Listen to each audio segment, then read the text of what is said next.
प्रदीप जी। नहीं, ठीक कह रहे हैं आप कि राव नरवीर सिंह और राव इंद्रजीत की अदावत भी यहाँ पर दिख रही है और मुकेश शर्मा की सौगंध भी। जी। मैं आपको बार बार कह रहा हूँ, मुकेश शर्मा ने कहा था अंतिम समय में कि आप देखिएगा कि हम चुनाव कैसे पलट देंगे, हम जीतने नहीं देंगे राव नरवीर सिंह को। और उन्होंने ये करके दिखा दिया। सोनीपत, अब देखिए सरकार किसी की बन रही है, उसकी तरफ कैसे लोग चेंज होते हैं। सोनीपत का सर्वे हमने प्री पोल में 4 दिन पहले वहाँ सर्वे में दिखाया था। बीजेपी कांग्रेस से पीछे जा रही थी, अर्बन सीट है, लेकिन एग्जिट पोल में बीजेपी यहाँ कांग्रेस से आगे आ गई है। ये है इम्प्रेशन के फायदे। ये इम्प्रेशन गया कि डेरा बाबा सच्चा सौदा भी बीजेपी के पक्ष में आ गया है, नेशनल मीडिया भी कह रहा है, सट्टा बाजार भी कह रहा है। हो सकता है कविता जैन मंत्री बने और पवन दीवान कुछ भी नहीं बने, उसका फर्क पड़ता है और वो 1-1.5% बदलाव आता है। वो बदलाव सोनीपत में आया है और शायद पानीपत में भी आएगा। आईएनसी 163 वोट ले रही है, 32.6। बीजेपी 182 वोट ले रही है, 36.4। आईएनएलडी यहाँ अच्छी परफॉर्मेंस के साथ 142, 28.4। हज का केवल 3 वोट, बसपा 9 वोट और इंडिपेंडेंट 7 वोट। नैरो नहीं, लेकिन ठीक ठाक मार्जिन से ये सीट बीजेपी को जा सकती है। ये उस प्रभाव की सीट है जो आखिरी पलटा होता है, अदरवाइज ये सीट लूज कर सकती थी भाजपा।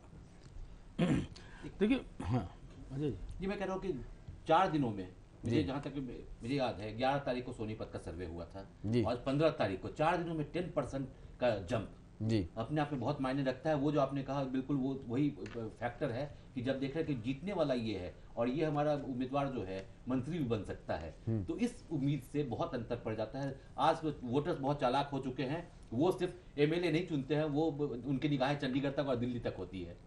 देखिए जब ये चीज़ें बन, आप इसमें बताइए नेशनल मीडिया का, सट्टा बाजार का क्या क्या फर्क पड़ता है प्रदीप जी, आपको इसका ज़्यादा?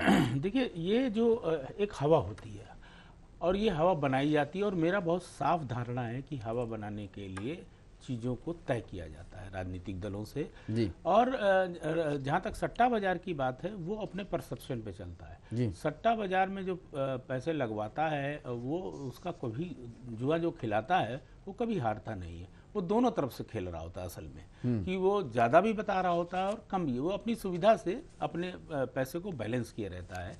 और यही कारण है कि जो बुकी होता है, जो प्रमुख बुकी होता है, वो कभी हारता नहीं और उसकी संपत्ति लगातार बढ़ती जाती है। उसमें फंटर्स फंस जाते हैं कि जो अरे ये हवा चल रही है, तो हवा का असर पड़ता है। और फिर खासकर भारतीय जनता पार्टी उस हवा को क्या कहते हैं फैलाने में उसकी मास्टरी है। एक कश्मीर से कन्याकुमारी तक कोई भी हवा वो फैला सकती, तो हरियाणा तो बहुत छोटा सा प्रदेश है। मेरे चाहने वाले और फेसबुक फ्रेंड्स और मुझे देखने वाले जितने भी लोग हैं जिन्होंने मेरे सर्वे को सपोर्ट भी किया है और आपत्तियां भी की हैं, इस बार आपत्तियां ज़्यादा आई हैं। आपत्तियां 2009 में भी आती थी, पर क्योंकि लगातार सारे सर्वे ठीक हो रहे थे तो अब लोग बहुत विश्वास करने लगे थे। एक आध व्यक्ति ने मुझे ऐसा फ़ोन करके भी कहा कि हम तो आपको ये समझते थे, लेकिन आपका सर्वे इस बार गलत जा रहा है। मैं फिर वहीं आ रहा हूँ, गलत नहीं जा रहा है, पलटा लगा है थोड़ा सा। एक उनमें से जो 5-6 सीटें बीजेपी की बढ़ रही हैं, उनमें से एक सोनीपत है जो हमारे हिसाब से कांग्रेस को जा रही थी, लेकिन अब ये बीजेपी को जा सकती है। लेकिन ये इतनी नहीं है कि सर्वे में बहुत ज़मीन आसमान का अंतर आ जाए। अगर एक सीट कांग्रेस की जा रही है तो कांग्रेस को एक आध ऐसी सीट की भी खबर है जो अनएक्सपेक्टेडली आ रही है, जिसको कांग्रेस ने सोचा ही नहीं था कि ये सीट हमें आ जाएगी। सोनीपत, हथीन, हथीन कहाँ है सर मैडम? बड़खल हो गया।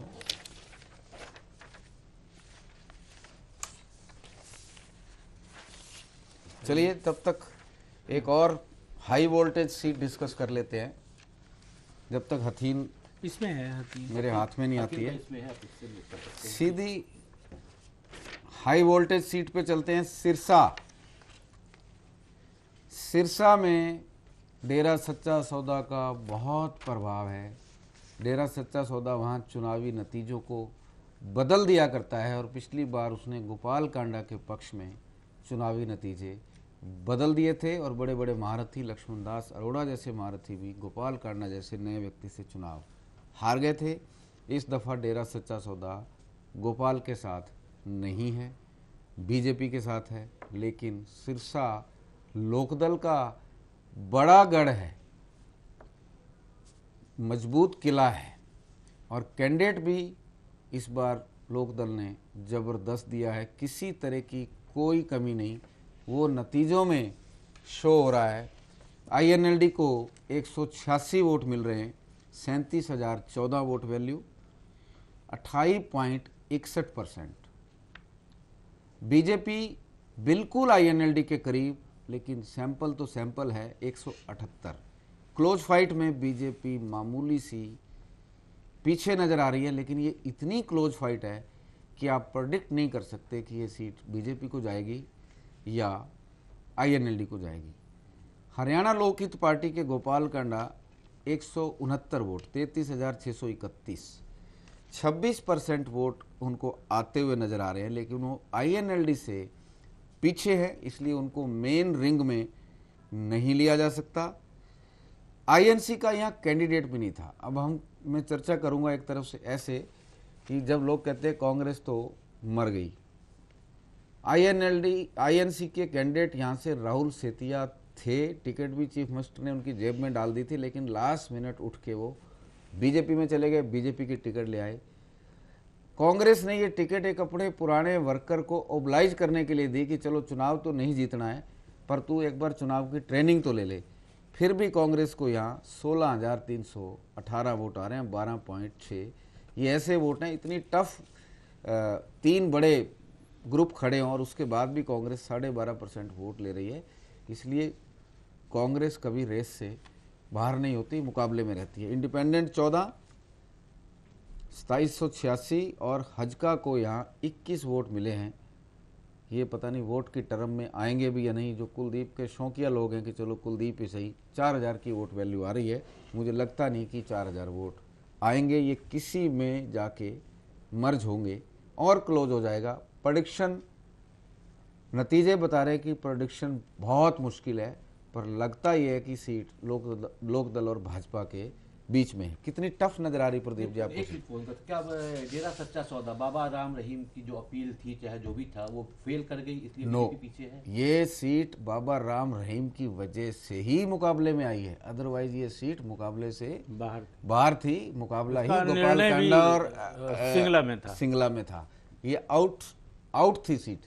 टोटल खेल, ये जो फर्क आ रहा है 2, 4, 5 सीटों का, सिरसा में आ रहा है, टोहाना में आ रहा है, रतिया में आ रहा है, गुला चिक्का में आ रहा है, ये जो बाबा का समर्थन इस बार वैसा समर्थन नहीं था जैसा समर्थन वो पहले दिया करते हैं पॉलिटिकल पार्टियों को। इसको भी दे दिया, उसको।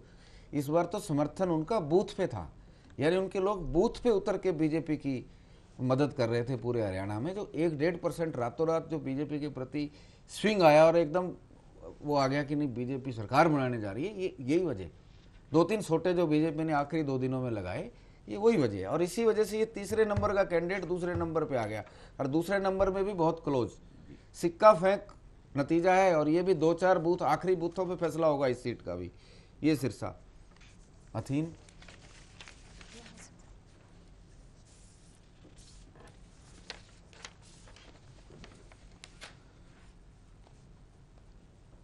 हथीन जैसा हमने कहा था शुरू से ट्रायंगुलर में रखी थी, एग्जिट पोल भी इस सीट को ट्रायंगुलर ही दिखा रहे हैं। ट्रायंगुलर बिटवीन बीजेपी के हर्ष कुमार, आईएनएलडी के केर सिंह रावत और आईएनसी के जलेब खान।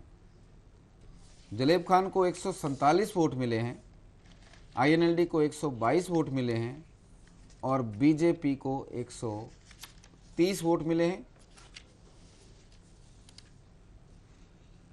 बीजेपी यहाँ 17 वोट से, यानी अंतर समझ लीजिए 30% से थोड़ा कम कांग्रेस को मिल रहे हैं और 26% बीजेपी को मिल रहे हैं। 3-3.5%, 3.25% का अंतर है। ये सीट सीधी कांग्रेस को जाती हुई नजर आ रही है। हमने अपने प्रेडिक्शन में भी कहा था कि ये सीट है ट्रायंगुलर में, लेकिन पॉजिटिव कांग्रेस हो सकती है, और ये पॉजिटिव कांग्रेस की तरफ ही जाती हुई नजर आ रही है।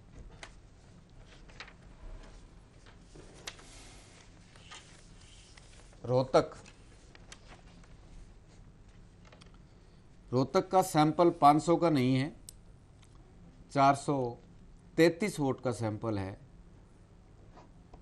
और कल रात को फेसबुक पे और अदर्स जो सेंटर ऑफ इंफॉर्मेशन हैं उसमें बड़ी तेजी से ये कहा जा रहा था कि भूपेंद्र सिंह हुड्डा किलोई से भी टफ फाइट में फंस गए हैं।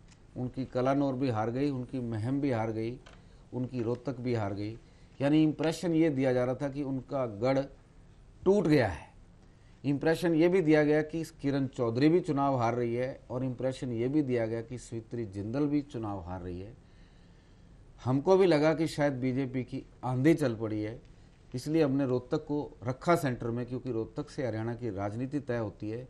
यहाँ से 100% गारंटी के साथ बीबी बत्रा चुनाव जीत रहे हैं, और अच्छे मार्जिन से जीत रहे हैं। उनको 433 में से 226 वोट मिले हैं, बीजेपी को 169 वोट मिले हैं, आईएनएलडी को 24 वोट मिले हैं। ये सीट नैरो मार्जिन की नहीं है, 13% का अंतर है, इसलिए ये सीट गारंटी के साथ कांग्रेस को जा रही है। और भूपेंद्र सिंह हुड्डा का गढ़ यहाँ वैसे की वैसा है जैसा उन्होंने